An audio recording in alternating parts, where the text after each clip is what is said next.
special tenor man, who came to grace this project with beautiful playing, and it's been amazing. So we're happy to be.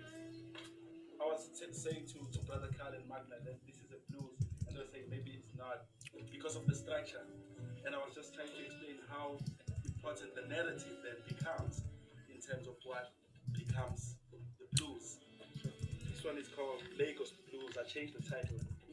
It's called Lagos Blues because it's when I was in Lagos, I think like three years ago, and I just realized how things have not changed since the slaves were taken from that part of the world some years ago.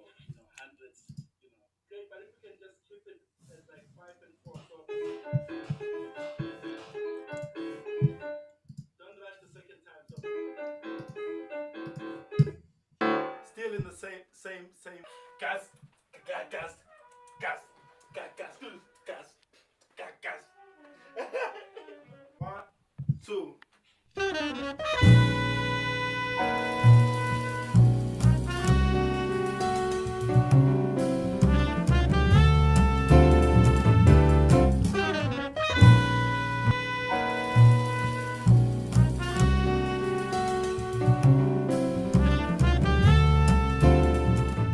I'm very privileged to be part of this amazing project called Listening to the Ground with Nduduzo Makhathini. One of the reasons is because I've always looked up to him, Nduduzo, and put Ayanda Sikare. Like, I've seen him in Gramson, that's where we met actually. And now that I'm playing with him, it feels like I've accomplished one of my goals, and always wanting to play with the masters. And it's what's even better now is that they've got two amazing guys featuring on the album, Brother Carl Martin, which is a great tenor player, and like, as young as I am, like, I feel really intimidated at sometimes, but it's also good because it helps me to keep up my socks, and to try to be as best as I can as possible. So it's a real honor being part of this project with such great musicians. Try to be.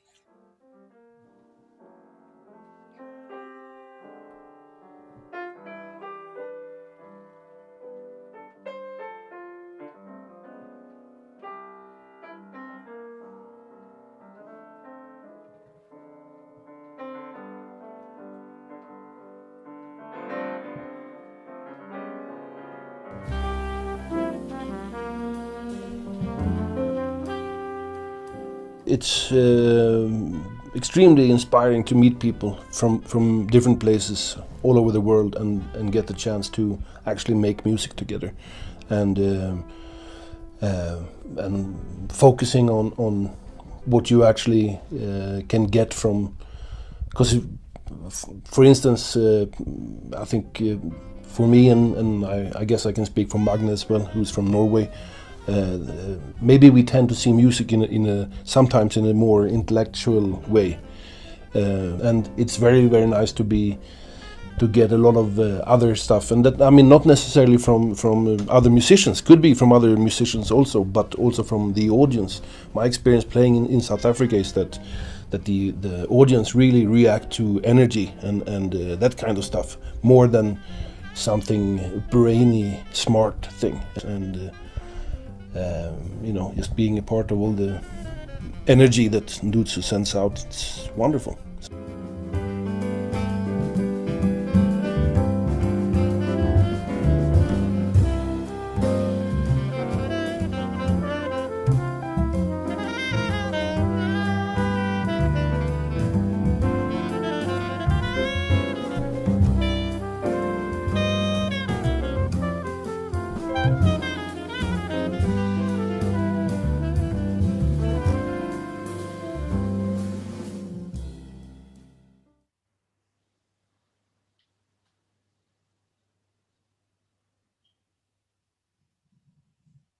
The rhythmic stuff, I think, is Pume. It's like, it's all the other music I grew up listening to. It comes. I mean, when we were playing this, that's like Princess Makoko, and that's like Baba Madalagne and those people. So my influences are not just piano players, but it's all the music I've heard. I mean, I'm influenced by Vusklimba as well, and you know, these are the people I grew up listening to, you know.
My name is Magna Tormodsatera. I know that's a hard name for you guys.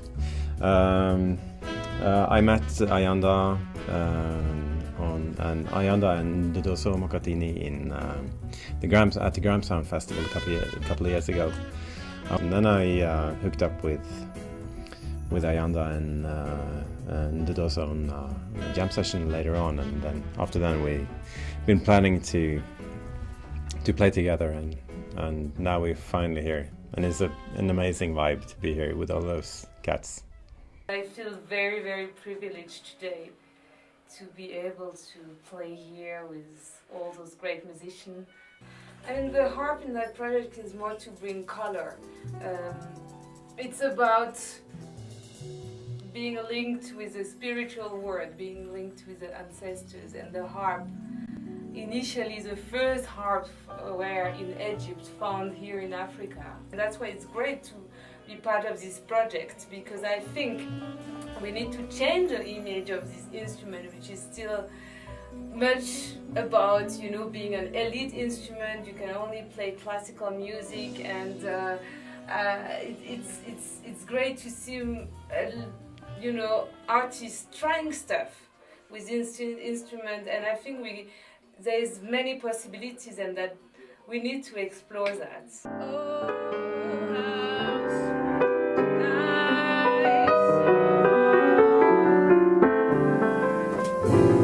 A symphony of love and light sounds playing within the song, a melody of love. Oh man, I could listen to this all day. Ladies and gentlemen, my guest, Nduduzo Makhathini. Hello. Hey, thank you so much, and for just taking me back at least 5 years now. 5 years ago when we did that, it's just like it is so meaningful being in that moment again, almost like kind of rebirth and reliving. Yeah. Yeah, thank you for that. You're welcome. Yeah. There's so much, I feel like there's so much to talk about, and we're only going to go for about an hour today because Nduduzo couldn't move something. But yeah, I don't know if we might have to do it again. I think so too. I think so too. Well, listening, actually, I was introduced to you on the alternative venues Yeah, yeah. Yeah. Yeah. And just thrilled when I went to go listen to you. And you bring so much vast experiences, kind of worldly experiences to the music, and Yeah. to me, it's just kind of thrilling, actually. Oh, thank you. Thank you. I think, there are so many gifts that we can extract out of the sound, and so many lessons that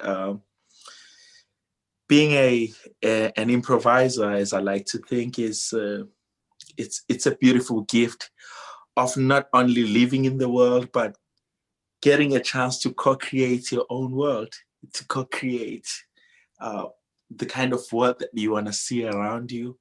And I think I see that more now than any other time, in this journey of being an improviser. It's like, there's a chance to contribute towards the change that wants to see around themselves. Yeah. Well, you said something before we started here that just struck a chord with me. And you said it's now is the time to that improvisation was, I forget how you put it, but it was kind of hiding inside, and now it's being let out. Oh yes, it's yeah, it's really about like how sounds are organized and can be disorganized in a beautiful way during an improvisation, and also what the lessons of improvisations are in this notion of the unknown mostly, and this idea of vulnerability, and how within an improvisation those kind of conditions are normal, living in a world. So in a sense, an improviser prefers an unknown place than where they know. So even when I practice, sit at the piano and practice, I'm practicing so much of the things that I do not want to play eventually. So it's like preparing, already knowing that I'm preparing so much so that I don't try and recreate this moment. It lives in the practice block. So this is the same thing that I want to think that is necessary living in the world. So it's like all of these concepts and ways of thinking have emerged out of living in the world and into improvisation. And I was saying that perhaps this is the time to take all of those lessons, all of those conditions, and implement outside of the sound. So I see this as an expansion of the bandstand. What if the entire world was a bandstand? How would we operate in that?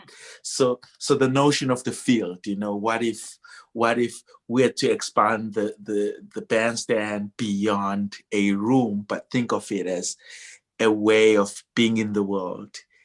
That would give us an entire bag of vocabularies of living in such tricky times, unstable times, a way of living with unstable times, not a way of wanting to escape, but a way of living through and with. So in that way, there's a possibility to create a new world. Yeah, that's a really interesting idea to think of the world as as your bandstand. Yeah, that's really cool because it kind of reminds me of some of the philosophical ideas about microcosms and macrocosms. How Yeah, we're living. This is our life, but actually, it's just a reflection of this life, which is just a reflection of this life, and so on. of course. That's the thing. It's exactly that, actually. It's Yeah. exactly that. You start to see, I always think of like the womb as a metaphor of like being in an unfamiliar place, but also simultaneously this unfamiliar place being your place of origin, and so in that sense, you kind of have to live in this place. It's like there is no escaping until a particular period.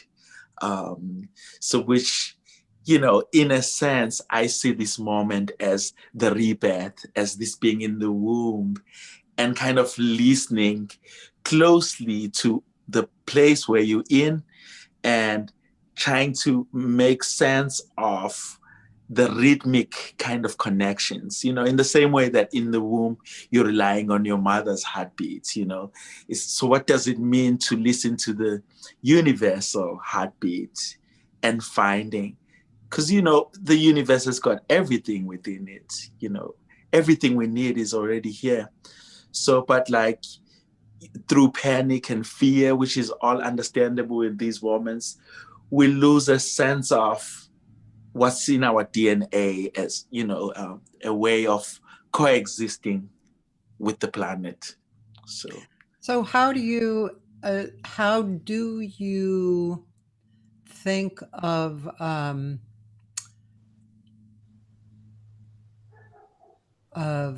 reacting to the negative that goes on? What do you think of that? Do you think that you should refocus on just the positive? Do you think that you should just accept the negative as just part of the whole picture? Yeah. So there is a kind of calabash in my tradition that I'm sorry, that what was that word? Like a calabash, it's made of clay. Oh, okay. Yeah, and we call it igula. Uh-huh. So within the etymology of the word igula, there is the word gula, which means to be sick. But within that same word, gula also means to store, right? To store? To store something. Okay, yeah. To its maturity. Okay. So this was used for milk back in the days, and I just recently had this brother speak about it, and just explaining the word about like the role of healers in these moments as the people that are able to store both the positive and negative, but also in their system they have this ability to transform. So this kind of storing as a process of transforming even the negative to a positive feed. So I kind of feel like in the same way that storing becomes like a verb for creating a story, a storing, like as an unfolding of a story. So, and the story really can only be reflected to once it's gone. And while the storing is happening, we do not choose what's positive, what's negative. But one day when it becomes a story for us to tell, it becomes a story, whether there was a negative side of it or so I think there's a lot of connections there between how healing operates, between this notion of storing towards transformation and not a kind of selective storing, but the belief that whatever we're going through, whether negative or positive, would someday be told in what might be a beautiful story. So I think of it in that way. Mm-hmm. Yeah. That's an important subject, because as you know, some people are really freaking out right now, which I feel badly about. And then some people are doing really well, I guess, kind of looking over what's in the gourd, like, oh, okay, yeah. And I think I definitely see artists just really bringing forth the stories, and I think the general public really has a different point of view of the artists now, because I think they know they're getting some healing, Yeah, I think that for me, really stands out. It stands out, and I think more than anything, like especially at the beginning of lockdown here in South Africa, it you start to see all the cracks of like systems that are put there to kind of protect the artist, for instance. Yeah. And you see that even those systems were not implemented for you. They are not there to protect you. And so the only thing that becomes available to you is to create your own world. And more like what Sandra was saying, and I think it's that movie Space is the Place. And the first thing that he says is that we have created this place for ourselves, and the vibrations are different in here. But that as a way of thinking about a kind of new world as well, that is bound to have different vibrations, Yeah. So I think as far as equations are concerned, which I think the universe operates with these equations, it's like there is a way of balancing these equations. There's a lot of pain that comes with losing loved ones, and we've been feeling that quite strongly. In South Africa, we've recently lost like some really important artists and musicians, but also just people we don't know that we keep losing every other day. So on the one end, there is the notion that, as many writers think, that African cosmology is based on two aspects. The one is continuity and the one is wholeness. In a sense that, like, while we live here, we also transcend and live in another dimension of the spirit. And then the spirit sleeps, as the elders tell us the story. And when purpose is created back in the planet, then the spirit circulates and comes back. So in many ways, I'm thinking of those kinds of equations. Even within this pain, there is a kind of equation that is happening. There's a kind of transformation that is happening. And some of the equations are more difficult to accept than others. But fundamentally, these are equations. Obviously, it's obvious what inspires you. Do you? Yeah. Do you? This may sound kind of a little bit like a stupid question, but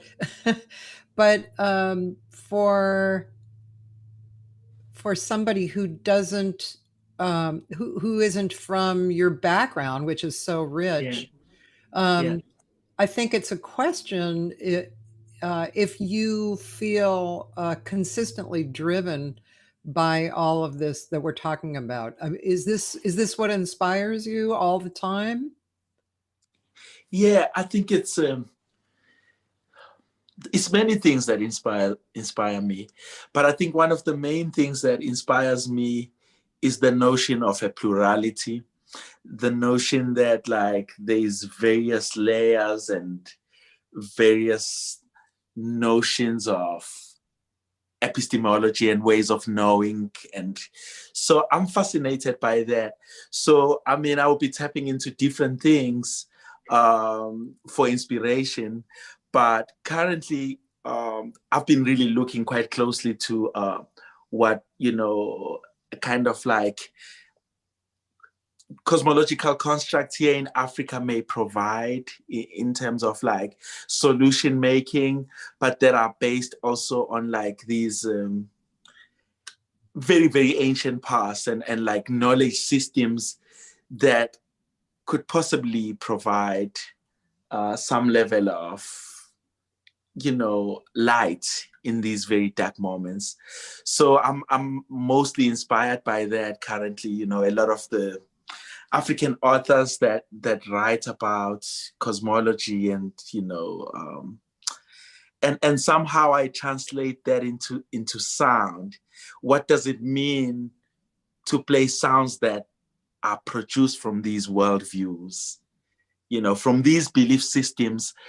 What are the sounds that emerge from this kind of immortality, an idea of immortality about being that understands that even outside of the body, one still lives, you know. So I'm inspired by those things. And the reverse is also true. When I listen to sounds, I try to think about the worlds that produce those sounds. Like when I listen to John Coltrane, I'm thinking about this kind of notion of utopia and how he was projecting and thinking about the continent as part of this dialogue in his sound, and how that led, for instance, to the way that he played like between two registers. You know, he developed that quite a lot, where he would play the low and the high, almost like a conversation. And I started feeling maybe this is what comes with this Atlantic kind of narrative, where displacement creates another world, and you have conversations over the Atlantic. So I'm always trying to think about that as I listen, you know. It's a lot to think about. I know. You've lived in New York, right? And have you lived in Boston as well, or just New York? Yeah, so I mean, I've not lived permanently, but yeah, I've spent time in different moments of my life. Yeah, Boston for sure. I was there at Berkeley, and it was through a program that Huma Sigela had created, the late Huma Sigela, who was a very close friend. And I've also lived for a short period in New Orleans and New York, you know, every now and again. And especially now, having been signed to Blue Note, is, you know, it's like it's been in my spirit that maybe one might move there at another point. Yeah. You know, until things changed, and Yeah. the changes became real. Right. So now I'm playing the changes. Right. What year were you in Boston? What years or year? This must have been around 2010, I think. Okay. Yeah, a while back. Yeah, well, less time than me. I grew up in Boston, and I went to Berkeley. Oh, you did? Yeah, I went to Berkeley 72 to 75. Oh, wow. So yeah, so I'm, yeah. And then I left. Then I went to San Francisco, and then I went to LA. But yeah, I was just curious to kind of get an idea, because you know, Boston has changed quite a bit over the years, but as every place has. So is your piano is your main instrument, correct? Yeah, piano is my main instrument, and well, also as a healer, you know, like, you know, we have like traditional healing here in South Africa that is called umGungundlovu. And there's this technique, or what I would like to think of as a technology of divination, which is, you know, the throwing of the bones. So people would throw the bones as a way of telling what's in the future, but also a way of revealing what is happening in other paradigms, in other forms of existence. So, you know, I think of the piano as the throwing of the bones. So sometimes I don't think I qualify as a pianist, but as someone who throws the bones, you know. So for me, it's particularly about like revealing meaning. So sometimes I struggle with the notion of being a pianist, or, you know, because I'm driven towards the piano maybe in a different way than most piano players that I know. Wow. That gave me chills. Yeah, that's just, you know, kind of thinking about my singing like that too is like, wow, that's a very deep reality. Yeah. Yeah. It's like, you know, I kind of felt even when I was young, like I needed more reasons to gravitate towards an instrument. It was not enough for me to know that I was going to get sounds out of it. Yeah. As a matter of fact, when I first started playing a little bit was from watching my mom play. And I, you know, she used to play every Sunday, and I would stand behind her shoulders. And in retrospect, I realized that the bigger fascination was that of seeing her fingers move on the board, and these like moving between these black and white notes and these combinations. And I was seeing shapes. I don't think I was listening at that point. So, also I come to when I started this one Christmas, so my mother used to lock it was like a keyboard but it had a beautiful case that she would lock after playing. So this one time she forgot to lock it, and it happened to be Christmas Day. Then I started playing, and everyone was like, "Oh wow!" And I realized that like it's the first time I hear what these shapes really sound like. So I had memorized every time I see her play, but I come to the piano more from a kind of geometric perspective. So I come from equations, I come from shapes, I come from healing, I come from divining, so like it's always beautiful to see how different people come from different standpoints and gravitate towards this instrument for different reasons. Wow. Yeah. One fascinating, beautiful thing when I hear the music is that you combine what I would hear as and define as African music and jazz together. I mean, real African music, not African music that's been brought to the United States and kind of changed and made into jazz. Yeah. Yeah, that's very stirring, very stirring. Stirring is the word. It's very Yeah, I again, coming to the whole jazz discourse, I guess similar to how I've just explained how I moved to the piano. Again, it was like, what does it mean to move into a genre while remaining within a particular worldview and a frame and a cultural standpoint? So what does it mean to be in many worlds all at once? You know what I mean? Yeah. So when I grew up, I didn't hear jazz well in the way that jazz is understood until I was 17, and that's when I really started playing. But later on, when I had a Love Supreme by John Coltrane, I realized that even though I had never had a jazz record before for 17 years, all of the folk sounds were already jazzy somehow.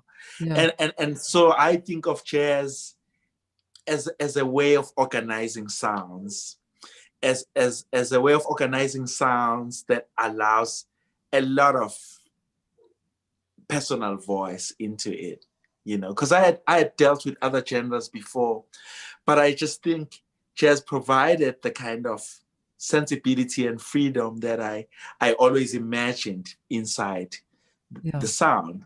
And for, in a way, the folk kind of music and the ritual ceremonies when I grew up were kind of living in this elastic paradigm too. So when I put those connections, I was like, oh yeah, if this is jazz, then it means since I was born, I've been in this music before I had the record. So, what you're saying about like moving over the Atlantic, trying to sound the concept of Africa from what lives as an echo, in a sense. And I think for me, that's also meaningful because like the notion of displacement has a lot to do with the erasure and forgetting. But something beautiful happens there, because if you remember something, it's almost like you remember from an echo, a small particle like that develops and expounds to something really great. But the DNA lives even in the very echo, the reverberation. So that's how I feel about jazz. Yeah, that's great. Yeah. You're talking about improvisation. Now, so what I've heard so far, I think, are arrangements, of songs. So when you talk about that you're an improvising artist, what are you referring to exactly? Yeah. So when I say I'm an improviser, it's a lot of things, but I've been thinking through this notion of improvisation as ritual, and thinking about ritual in a very specific way, in a sense that while sound might be produced here, it is projected from elsewhere. And the notion of being an improviser is allowing elsewhere to be sounded out here. So this is closely related to the notion of divination, where you're throwing the bones here, but they are articulating a meaning that reside in another world. So when I say I'm an improviser, I'm someone that embraces vulnerability, someone that embraces the notion of not knowing. Well, moving from so much knowledge to almost giving up all of those things in order for a new knowing to be born. So I always think of my performances as like coming in from one level of knowing to not knowing towards new forms of knowing. And that's the structure that even my songs kind of follow. You'll realize that there's a theme that sounds like it can be written down, it can be transcribed, towards a place where you feel like, oh, well, what happened to that beautiful theme that I had in the beginning? And then eventually we come out and we play that theme in a way that is new. So for me, being an improviser is an idea of embracing the newness always. I see. Yeah. Yeah. Yeah. Yeah. Well, let's see. You seem like you've made a lot of recordings and a lot of projects, right? You've really done a lot in your time, and I know that you played in New York with some big events, right? Yeah. I've been honored. Yeah. Yeah. Yeah. And you're a Blue Note artist, and when did that happen? So that I think that was 2019 actually. 2019 was a very special year, I think, in many ways. Yeah. You know, I got to play, like you say, in New York a couple of times. I played at the Blue Note club in New York with some of the really amazing musicians and people that I look up to. I played with Nasheed Waits, Bernice Travis. I played with Lise Dinzane. I played with Aaron Barnett, and I played with Logan Richardson, who's a friend of mine and is on this record as well that I released last year. And so there was the beginning part, that the Winter Jazz. It was around the Winter Jazz period, and I was there at the Jazz Congress, part of a panel there.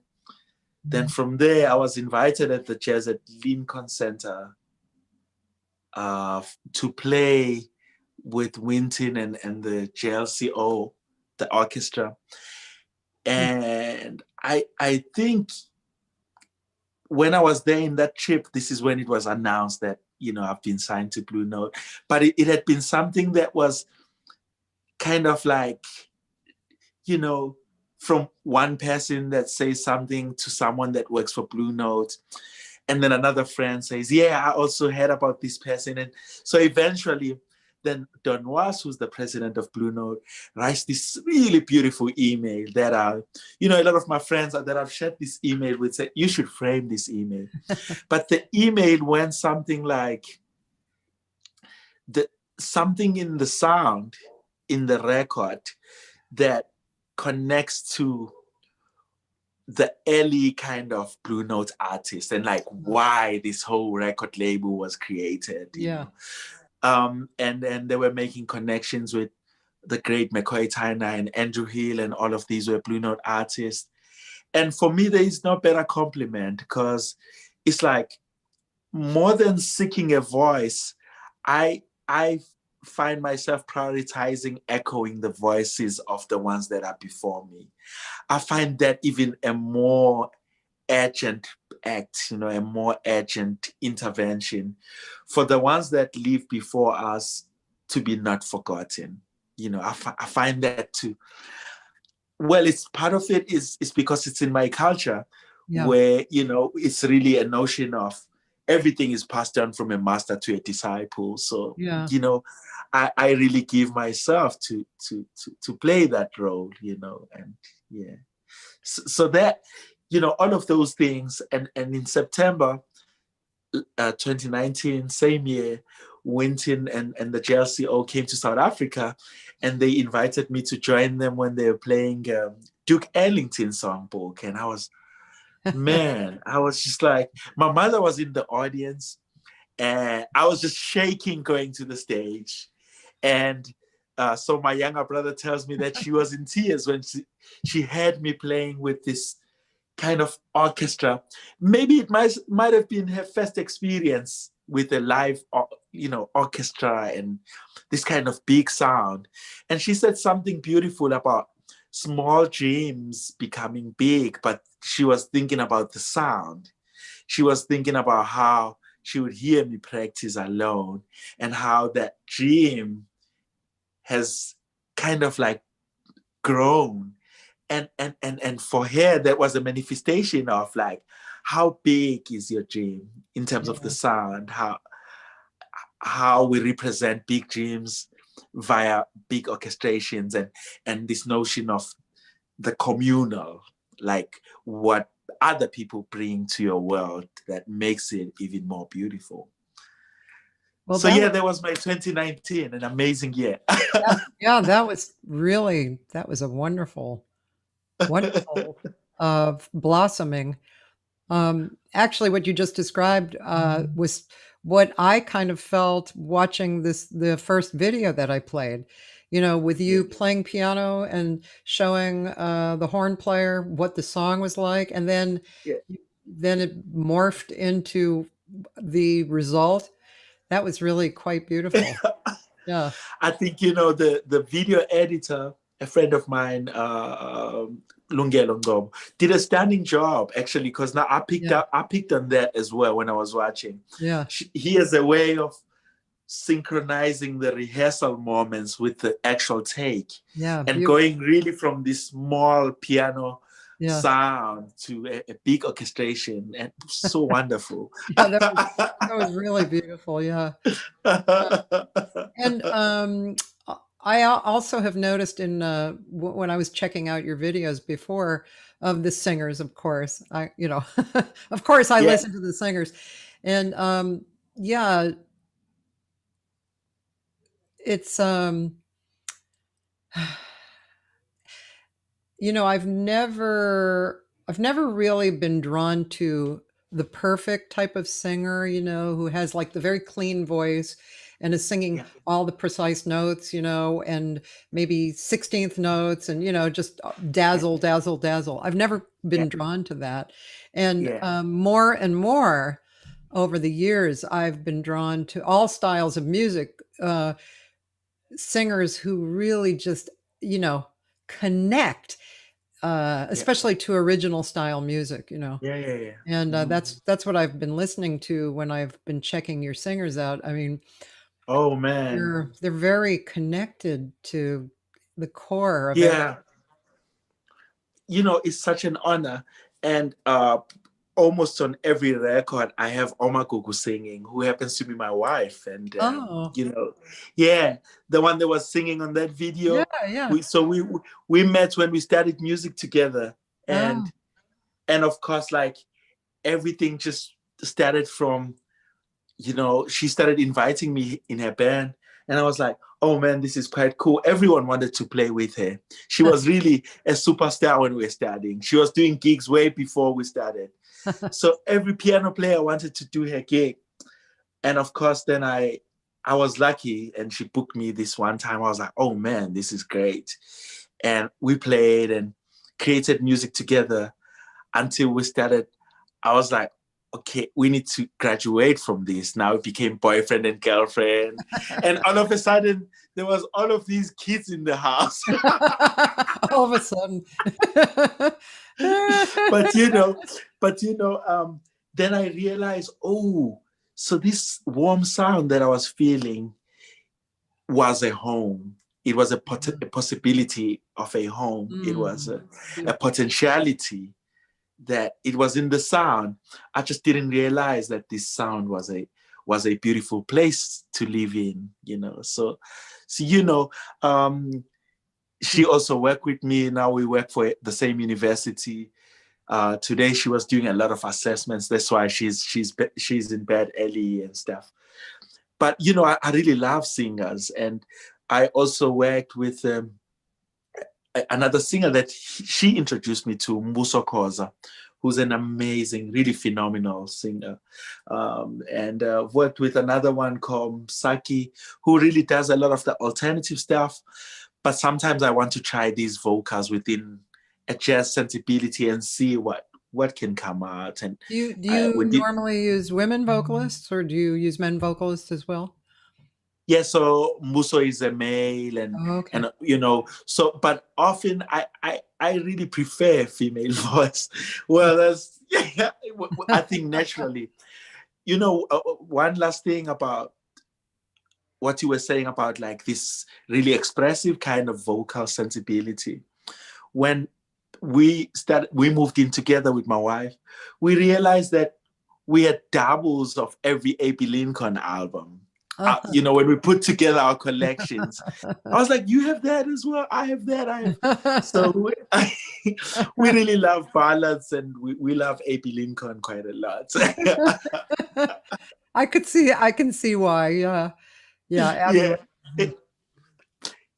You know, it's just like kind of storytelling. It for me, she sounds almost like she says, what if your story was to be told half the time at which it happened? It's like, that's how I listen to A.B. Lincoln. It's like she takes time, so she can tell something that happens in 2 years. She wants to tell it in like 20 years somehow. And she is amazing with endings. Like, I'm fascinated by that last note that she does is always special, you know. So I'm like, wow, you know, this is such a gift, you know. I even started like transcribing all of her endings in different songs to teach to my students. It's like, man, normally people have so much energy when they start a song, but that energy gets lost somewhere. But A.B. Lincoln is like, builds with this energy, and the ending becomes this grand finale, you know. Wow. I'm going to have to go back and listen to that. That's something I have not noticed, actually. You're going to love it. Every ending. Just go last 5 seconds. Unbelievable. Always. I'm trying to think of, well, I'm just going to go listen. That's interesting. Yeah. For a while, there was a lot of people, you know, doing Abby Lincoln tributes. Just like Paul Motion, there was a lot of people doing Paul Motion tributes too, and Monk. I love Paul Motion. Yeah, me too. Do you know Bob Moses? You kind of remind me of the thinking of Bob Moses. No, I don't. I would have to check. I will introduce you to him because he's a drummer. He lives in Boston, and he's. I mean, when I first heard him, it reminded me of Weather Report, and he's a really cool guy, and he has a musical and spiritual mentor who's a percussionist and guitarist named Taziji Munoz. Yeah. Well, please send me the links. I really have to look. You know, I always know that there are like-minded around the world somewhere, and it's so beautiful, like how sounds helps us to find those kindred spirits all around the world. You know? I love when those kind of things, when parallels are suddenly just, you know, exposed. I know you do. I can tell. I can totally tell. Yeah. Yep, you're my kind of thinker, man. I love it. So, I mean, I know you do all this. Do you happen to write? Like, do you write as in a book kind of thing? Yeah, we're doing a book currently. Well, it's something that I've not talked about, but trying to put all of these little dots as I call them, and perspectives as kind of like creating an option for thinking about jazz in a different register. But also I publish as well academic kind of papers and writing. Yeah. And I'm currently finishing my PhD, which really looks deeply into these things that I'm talking about, So hopefully I have a blog as well online. Oh, you And my blog is really just based on my dreams. So I have this thing that when I dream, if I remember, I just write it and post it, the hope is that one day I can get to play with my dreams or inside my dreams. So I've tried a smaller scale of that, which was with a ballet dancer, which we called the Truder Space. Her name is Kitty Petla. So we did this thing where she read my dreams, and then we played them in the background, and she was dancing and I was playing. So kind of like I'm always tempted to live in my dreams with this physical body, and I know that it's got too much weight that it doesn't want to elevate in that kind of way. But it's a big dream for me that one day I should play inside my dream and disappear.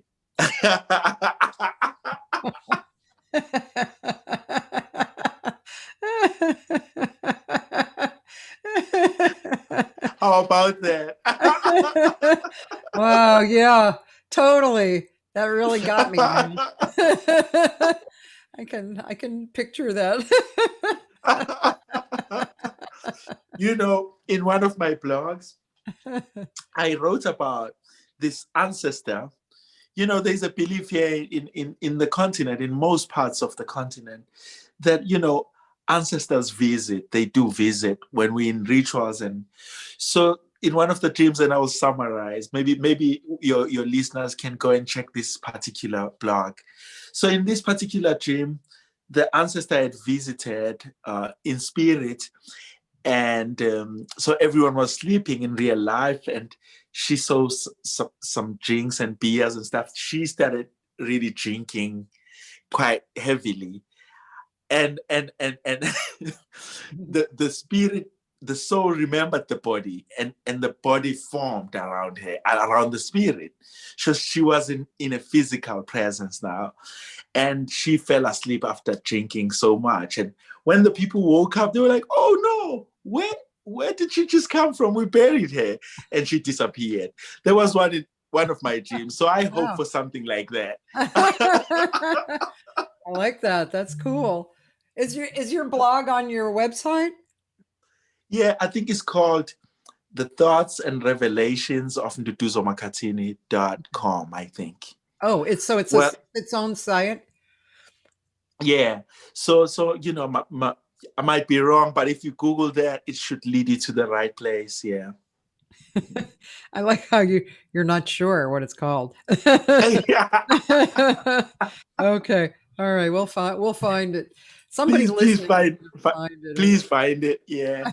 Thoughts and Revelation of Nduduzo Makhathini or something to that extent. Yeah. So I can imagine you as a child. You described yourself listening to your mom playing piano. Was that the point where you really committed, do you think, to continue on with music, or was it later? I think with piano, yeah, definitely later. But with music was just a way of being. It's I came from such a musical place that none of us could escape being a musician. It was just like choices later that people decided, okay, I'm gonna do that. But like, I don't think any of us could have escaped completely. That's just how musical it was. And also coming from a semi-rural space where each ceremony had its own sets of songs. Yeah. You see? Yeah. So like we have songs for the rain, songs for different seasons, songs for different rites of passage. So it's like everything was accompanied by sound, Mhm. or everything accompanied sound, actually, because sound was very central in everything. Right. So yeah, but with regards to piano, of course, it's something that I really decided on much later. Yeah. Yeah. Mm. And those songs that you were speaking of, that there's a song for seasons and there's a song for, Yeah. are those songs, do they always come out the same when people sing them, or is there an improvisational nature to it? Yeah. So, I've been thinking a lot about what counts as improvisation and also what counts as embellishment that could be read as improvisation later when it's done. Hmm. So I think the later is really what was happening with these songs. They start from something that we all know. It's kind of like locking in the energy of the collective. Yeah. But from there, it goes to different places each time. So I wouldn't call it improvisation because we don't go into it knowing that it's going to escape the original theme, but we go in very much committed to repeating it the same way as a mantra, but it always goes another way. So I think that would be a very interesting thing for a jazz kind of person to think about, knowing exactly when to start the improvisation versus when it allows itself to break into that improvisation. And I think that's something really special. Yeah. When the improvisation is not a place and a time that you preconceive, Yeah. when when it's actually a time, that an event that takes place. Hmm. Yeah. Would you say the people in your country actually experience that same thing? Do you think just naturally they just experience that and they don't really think about it? It's just Yeah. part of, yeah. That's, yeah, especially, because of course the urbanization and modernity and all of these problematic time periods and rhetoric that produce rhetorics in themselves have been, part of it has to do with the erasure, as I've said earlier on. But the ones that have stuck to particular belief systems, these things are still natural. They seem undisturbed somehow. Yeah. Yeah. Mm. Well, I don't want to keep you because I know you have something Yeah. to do, and I just want to say thank you so much for being on, and I really would love to have you on again, and it would be because it's just way too short. I know. It's almost like trying to summarize everything and compressing everything together. Yeah. And I really just played the music in the beginning. Normally I play a few other pieces, but I'll do that now after you leave. I'll just stay on and play some. I'll go find some more of your music. But thank you so much. And I really look forward to hearing what you're doing coming up. And do you want to say anything to the general listening crowd here?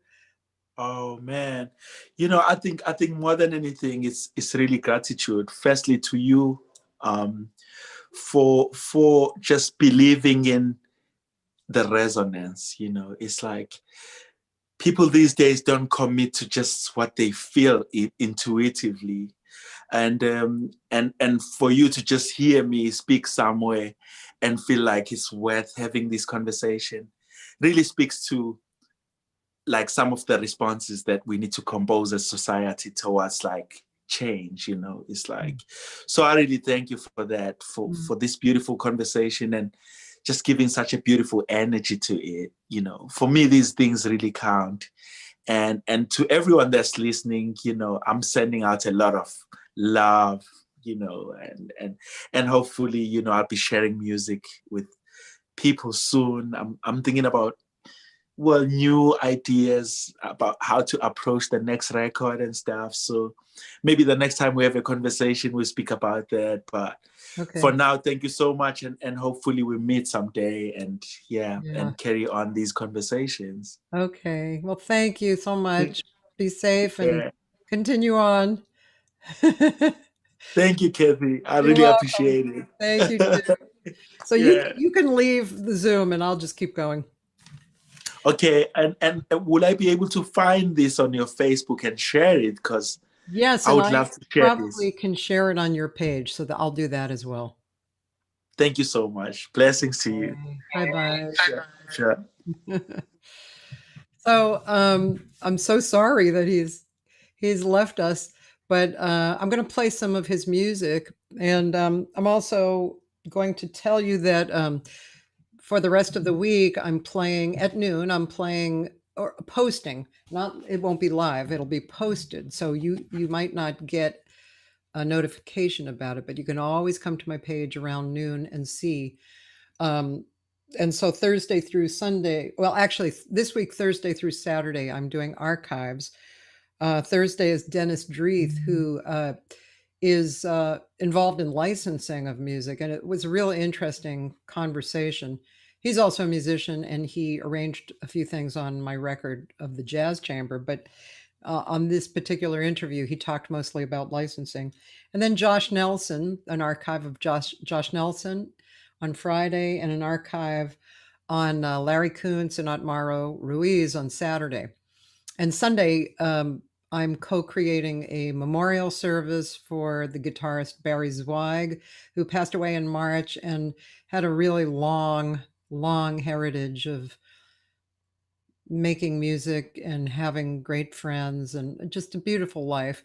And so it'll be at 11 in the morning, California time, because we realized that it was it was Super Bowl Sunday. Oh my God. We were going to do it at 6, but that was impossible. So anyway, I am going to take you with me and find some more of Nduduzo, his name. It's the kind of thing that when you say his name or when you're first learning, you want to be really careful that you're getting it. You're correct. So let's see. Well, this is the one we were listening to, but I want to actually find some other, because he really is, there's so much that he has done. And yeah, it's just so much stuff. Scientists discovered some people. Let's see here. And now this is music. I would actually like to do some video, actually. So I think this is a video. It's pretty fascinating. Okay, so this might have been from 2015.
Wow, really great stuff, huh? Let's see what else. That face that is usually covered by her phone. Look up. There's a solo piano. That should be interesting, huh? Has finally made. Let's see what we have for. Yeah, this is. I mean, I've seen some singers that I'd like to show you, but also the solo piano sounds kind of interesting. Let's see what that is. Here we are.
I think it would be cool to see this one with a trip to the underworlds.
that was going to be 18 minutes. So, yeah, I'd just like to, and I really feel like here is walk and talk.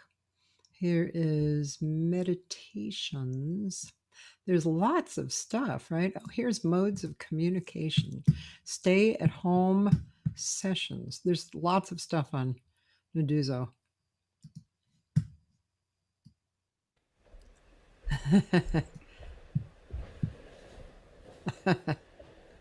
Greetings to you all. My name is Nduduzo Makhathini. I'm a pianist, healer, improviser, among many other things.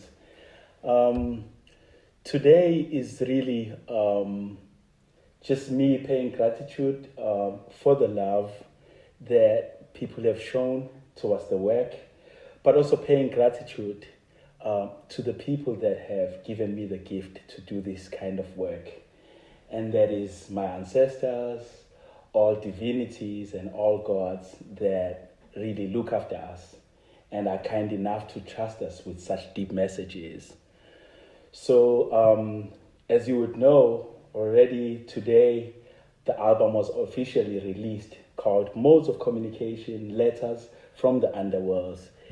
And so I felt that in many ways, perhaps some of the letters that are reaching planet Earth today carry some of the messages that will help us through this very difficult time that we're facing now. As an artist, I've been trying to explore ways in which this moment or within this period, I could figure out innovative ways of how we reimagine the bandstand, but also ways of how we reimagine space and the field. And so since we cannot move out of our homes, we're kind of confined in these spaces. It occurred to me that we had to figure out a way of how we make our home this space that will, temporarily be using for these kind of performances and these kind of rituals. And with that background, really what I'm trying to do is play some of the music that's on the record, and as well as provide some kind of insight as to what these songs really carry or what these tunes are.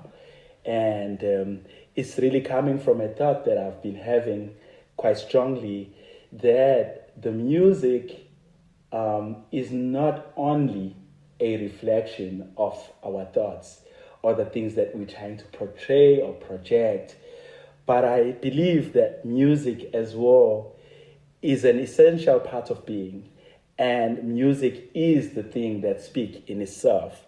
So these songs have their own lives and they speak to different moments and they evolve. So I felt that I wanted to present them to you today, given the situation around us, given the fact that I'm here in this home and I can't really move outside my home. So it forces us to move deeper within. So this is just, what I'm feeling now, and focusing on the inner way as really what, this music is trying to, to vocalize in sonic means. And the first song that I'm gonna do is called Indawo. And Indawo is really a Nguni ancestor that is believed to live underwater. And this is quite an essential part for me, because part of my journey has a lot to do with water and how water both heals, but also water as a mode for sending out certain messages. In moments like these, our forefathers would go to the riverbanks and pray to the gods, or they would go up to the mountains. So it's a way of really engaging these vortexes that in our cultural concept has to do with a way of speaking to a particular god or a particular spirit. So thank you.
Beautiful. It's like a chant, right? It goes again and again. Now, Lawrence said that he plays alto. Let's see. I don't know if I can bring it up. Him playing alto. Oh, this is.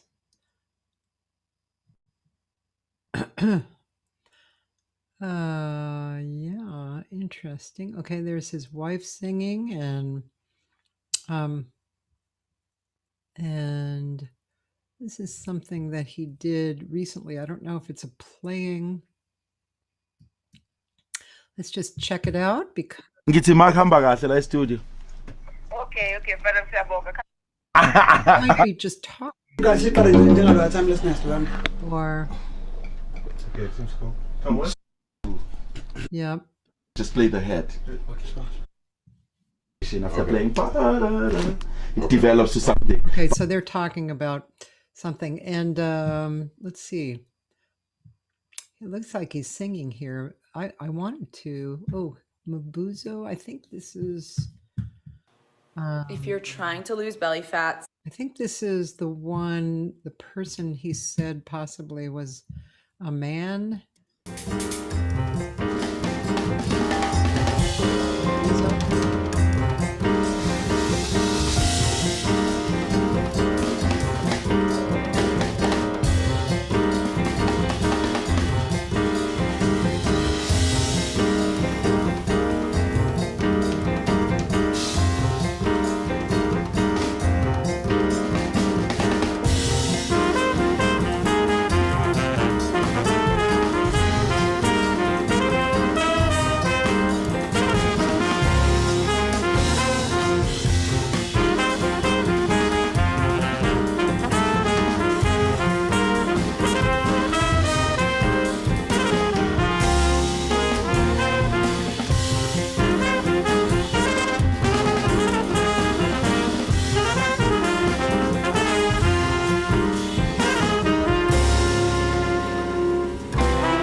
What's really interesting to me is that he has a lot of what I'd call vamps, and I've noticed that when you do that, there's tension that builds, which is great because dynamics are made out of tension and release.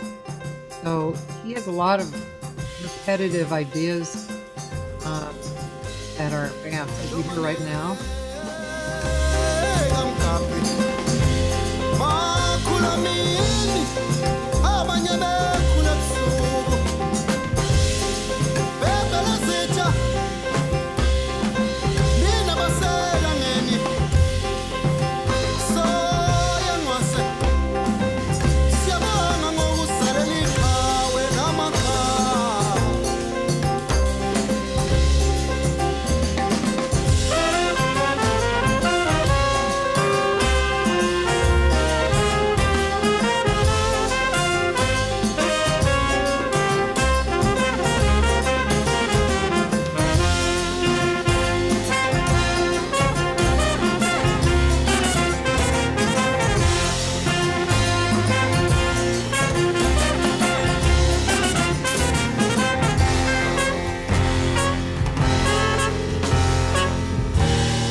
Well, ladies and gentlemen, obviously this could go on for a long time. So I invite you to go listen to Nduduzo, and pretty soon I'll be able to say his name really comfortably. Nduduzo Makhathini. Hey, not bad. So hopefully I will see you, tomorrow and Thursday, Friday, and Saturday. I'll be doing archives, 12 to 2. They're just posts, so you won't get notifications. You just have to come on and look. And Sunday here, there will be a memorial service for guitarist Barry Zweig. It should be a wonderful service, so I hope that you can come. And that'll be at 11 a.m. Pacific time. And as long as I'm telling you, next week, Monday, the great jazz singer, Italian singer named Roberta Gambarini. Tuesday, a wonderful singer out of Spain who I got introduced through John Beasley, who's doing a lot of work with her, Maria Mendez. And then Wednesday, some of you know Sonny Wilkinson. Well, her husband is a really great musician and educator, arranger, writer, and his name is Ron Newman. And so I really look forward to that conversation. That should be really fun and interesting. So other than that, ladies and gentlemen, have a great rest of your day. Thank you for being here and checking out Nduduzo Makhathini. Bye.